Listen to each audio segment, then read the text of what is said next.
Hello everyone, कैसे हो आप सब लोग। उम्मीद करती हूँ बहुत अच्छे होंगे। तो जैसे कि नया साल आने वाला है और पुराना साल जाने वाला है, तो मैं आपसे इस ब्लॉग में लास्ट ब्लॉग जो है इस साल का वो शेयर कर रही हूँ। और उसमें मैं ये शेयर करना चाहती हूँ कि मैंने इस साल के जाते जाते मैंने इससे क्या सीखा और आने वाले साल में मैं क्या सीखने की कोशिश करूँगी, जो कि थोड़ा सा मैंने प्लान बनाया। तो सबसे पहले जो जाते हुए कुछ साल मुझे सिखा के गए कि वो मुझे ये सिखा के गए कि आपको ना आपके जितने भी हर इंसान के ज़िंदगी में कुछ ना कुछ अच्छी चीज़ें या बुरी चीज़ें भी हैं। बहुत सारी बुरी चीज़ें भी होती हैं, बहुत सारे दुख होते हैं। तो उनसे दूर भागने का कोई तरीका नहीं है, कोई तरीका नहीं उनसे दूर भागने का। आपको उनको फेस करना पड़ता है। दूसरा तरीका क्या जो मैंने अपनाया और मैं अपनाने की कोशिश करती हूँ कि आप उनको ना रोज़ रोज़ छेड़ो मत और उनके बारे में ज़्यादा से ज़्यादा सोचने की कोशिश ना करें। कुछ चीज़ें चाह के भी आप होता है कि आप सोचना छोड़ नहीं सकते, पर उसका जो तरीका मैंने अपनाया अपने लिए वो ये है कि मैं अपने आप को मैक्सिमम टाइम उसके लिए बिज़ी रखती हूँ। बिज़ी इन द सेंस कि वो सारे काम करना जिसमें कि मुझे अपने उन चीज़ों को अपनी कोई बुरी चीज़ों को सोचने का टाइम ही ना मिले। जैसे कि मैं क्राफ्ट्स करती हूँ और घर के सारे काम नॉर्मली जो होते हैं वो तो करती हूँ, बट मैं अपना कोई ना कोई पैशन जो है वो ज़िंदा रखती हूँ। अगर मैं काम भी कर रही हूँ तो उस दौरान भी मैं क्या करती हूँ, मैं अपने कानों में एयरफोन लगाती हूँ और मैं उसमें कुछ भी पॉडकास्ट सुनती हूँ या फिर मैं कोई बुक की समरी सुनती हूँ,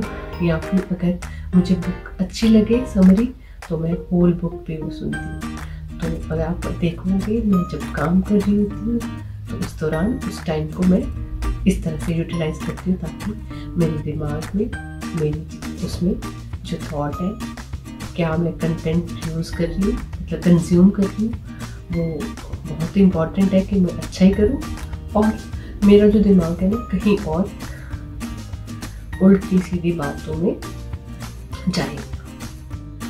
और बहुत बार होता है कई चीज़ें हमें बहुत बोरिंग लगती हैं करते हुए, और उसके लिए मैं क्या करती हूँ, बोरिंग चीज़ें और ख़ास करके आपको ना कभी भी घर का काम करना इतना इंटरेस्टिंग नहीं होता, या कभी कभी आपको कुछ भी करना टाइम से तो आप आलसी हो जाते हो। जैसे ही मेरे माइंड में ये थॉट आने लगती है ना, तो मैं जैसे मतलब मैं मेल रॉबिन है उनको मैं कभी कभी सुनती हूँ।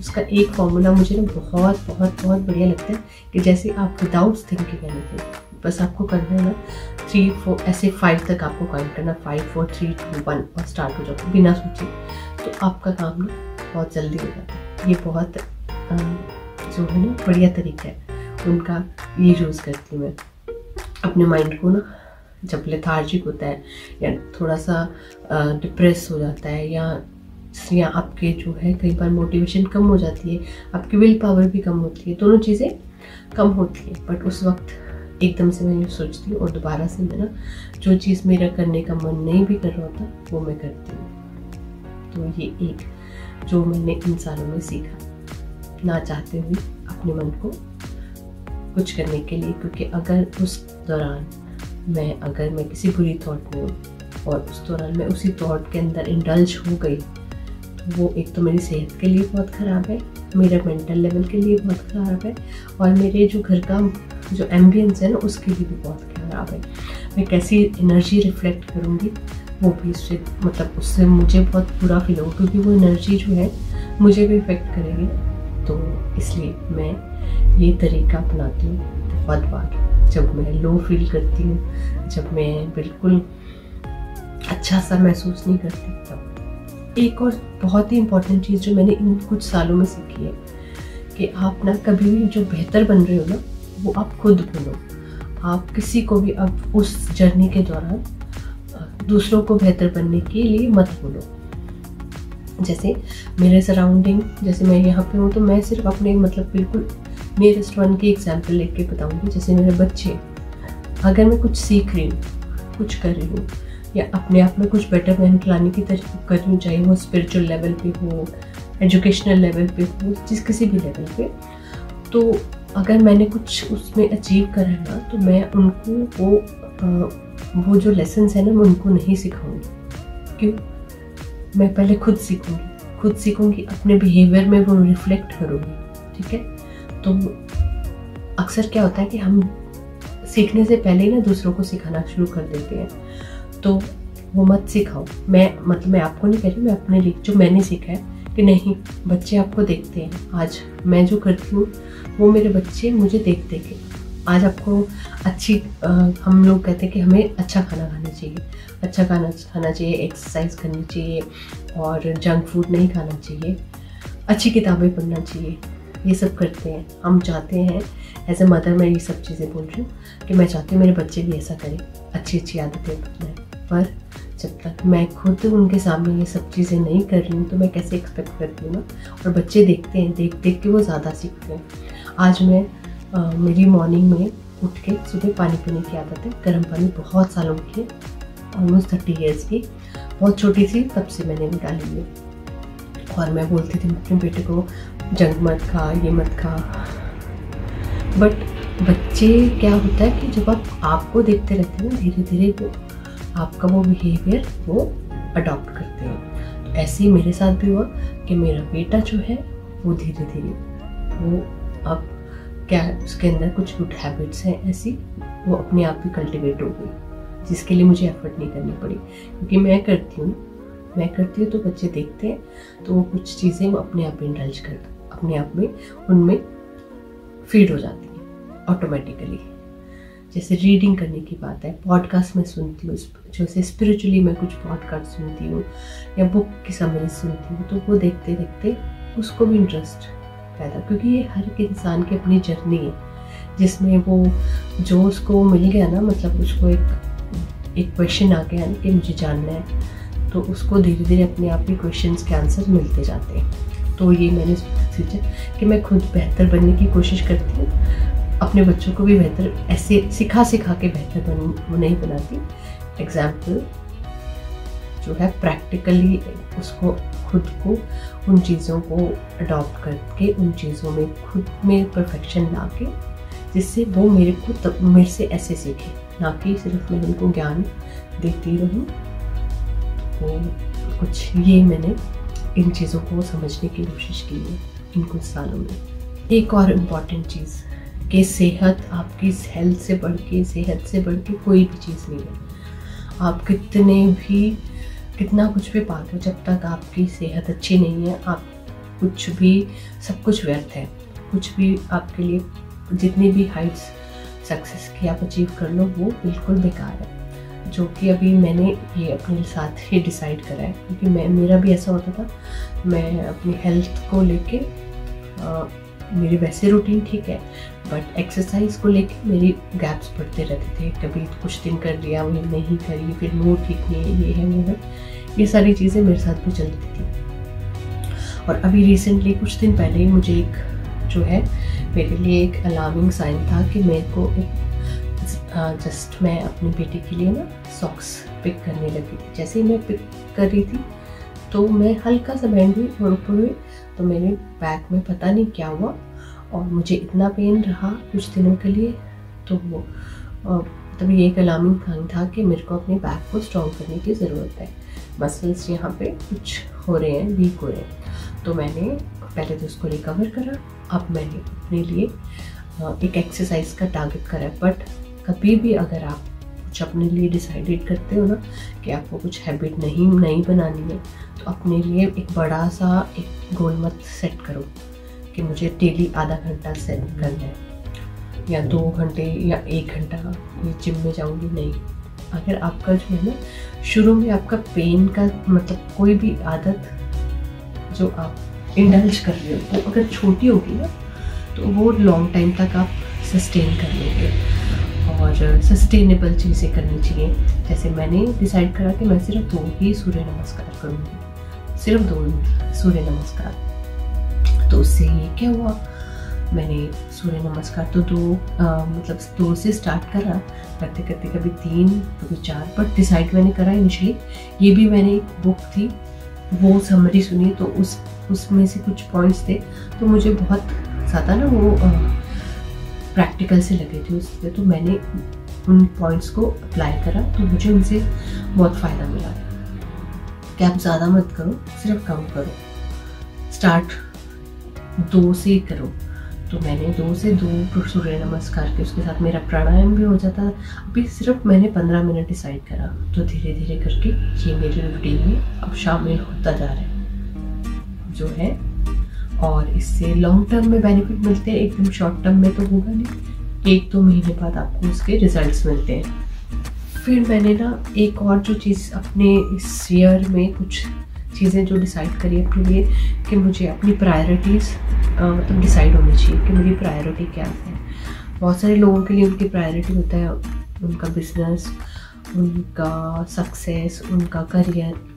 मेरे लिए जो फर्स्ट था मेरे मतलब बच्चे और घर, फैमिली। और ये मोस्टली सब मतलब औरतें यही बोलती हैं कि हाँ मेरा घर, मेरे बच्चे, और ऐसे ही मेरा भी है। तो फर्स्ट कि उनकी किसी चीज़ को डिस्टर्ब किए बिना अगर मैं जो काम कर रही हूँ वो मैं कर पाऊँगी तो उसके लिए मैं पूरी डेडिकेटेड रहूँगी। बट उसके लिए मैंने एक टाइम स्लॉट अब डिसाइड करा है कि हाँ इतने टाइम में मैं ये काम फिनिश करूँगी, फिर मैं उसके बाद जो चीज़ जैसे भी जो करते हैं, अगर घर में मेस भी हो रहा है तो होता रहे, वो मैं बाद में करूँगी। बट ये प्रैक्टिस में अगर मैंने जो चीज़ें करके मेरे एंजाइटी का लेवल कम होता है वो मैं पहले करती हूँ, और उसके बाद मैं धीरे धीरे दूसरे काम करती हूँ। जिसकी प्रायोरिटी में पहले मैं अपना घर, उसके बाद मेरे वीडियोस बनाना, और उसके बाद मेरे DIYs करना, और उसके बाद मेरे अपने लिए बुक्स की कुछ समरी सुनना, और आ गया मेरा कुचरा।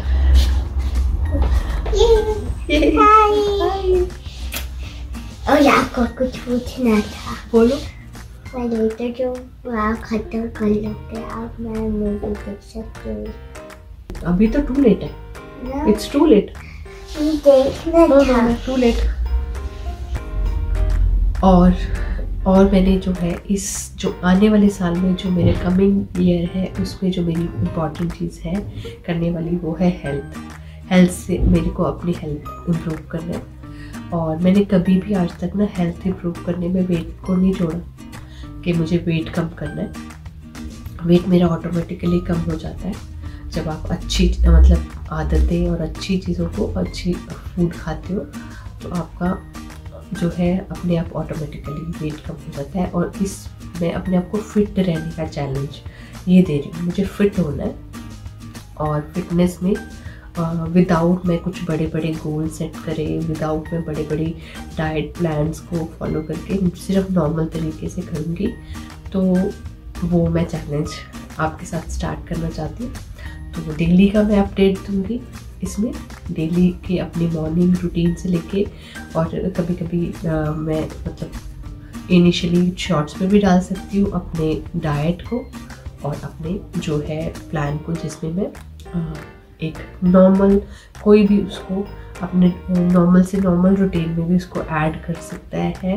बट ये है आपको उसका, अगर आपको ऐसी चीज़ें करनी है जो आपको बिल्कुल भी अपने रूटीन में आपको अपने कंफर्ट जोन से बाहर निकल के नहीं करनी पड़ी, जो कि शुरुआत में आपके कंफर्ट, क्योंकि शुरुआत करनी ही मुश्किल होती है। शुरुआत में आपके कंफर्ट जोन में रह के आपको जस्ट आपके कंफर्ट जोन से हल्का फुल्का ही इधर उधर होना पड़ेगा। और आपको अपने माइंड को, क्योंकि हमारे माइंड को ट्यून करने के लिए हमें थोड़ा टाइम लगता है ना, तो आप अपने उस जोन में रह के वो कर सको और फिट हो सको। सबसे पहले आप फिट, कि आपके एनर्जी लेवल्स अच्छे हों, आप अच्छा दिखो, और आपके बाल अच्छे हों, है ना, हेल्थ अच्छी हो, आपकी बॉडी मतलब स्ट्रेंथन हो। इन सब चीज़ों को आप पहले देखना। बाद में पतले होना का बहुत बड़ा एक रीज़न है, आपको पतले तो होना है, पतले होने के साथ साथ आपको एजिंग ना हो, सबसे बड़ा ये रीज़न होता है। और इसका एक सबसे बड़ा जो सीक्रेट मैं आपको बताना चाहूँगी, जो कि मुझे आज से कम से कम 15-20 साल पहले पता, मैंने तब भी किसी बुक में या कहीं से पढ़ा था ये सब चीज़ें, और उस बुक के अकॉर्डिंग लिखा था कि आप अगर एजिंग चाहते हो कि आपकी एजिंग ना हो, तो आप अगर पूरी लाइफ में ये मेंटेन करते हो कि आपका वेट जब आप 25 इयर्स के थे तब जितना वेट था उसके आजू बाजू ही अगर आपका वेट रहता है तो आपको ना एजिंग, रिंकल्स की प्रॉब्लम ये सब नहीं आएगी। बट मतलब कोशिश अगर ऐसी करो कि एक 25 ईयर में जो एक आइडियल जो वेट होना चाहिए उतना वेट अगर आपका है, जैसे मतलब मैं अपनी बात करूं तो जब मैं 25 ईयर्स की थी तो अभी भी मेरा वेट ऑलमोस्ट उतना ही है जितना मेरा 25 ईयर में था। 2 से 3 किलो कभी ऊपर नीचे जाता रहता है। जब अभी करंटली मेरा जो मैंने वेइंग मशीन पे नहीं देखा, बट मुझे अपनी बॉडी से अपने आप खुद से ही पता चल जाता है कि इसमें 2 से 3 किलो की थोड़ी सी मतलब इंच लॉस जैसे मुझे पता चल जाता है हैवीनेस से, खुद की बॉडी से कि हाँ इतना थोड़ा बहुत ऊपर नीचे है। पर आप तब फिट और दिखते हो जब आप लूज़ करते हो, बट एक सस्टेनेबल तरीके से, वो मैं आपके साथ शेयर करूँगी। तो होप आप मुझे ज्वाइन करोगे और मेरे को मेरी अपडेट्स जानना चाहोगे और साथ में मुझे फॉलो भी करोगे। Thank you so much.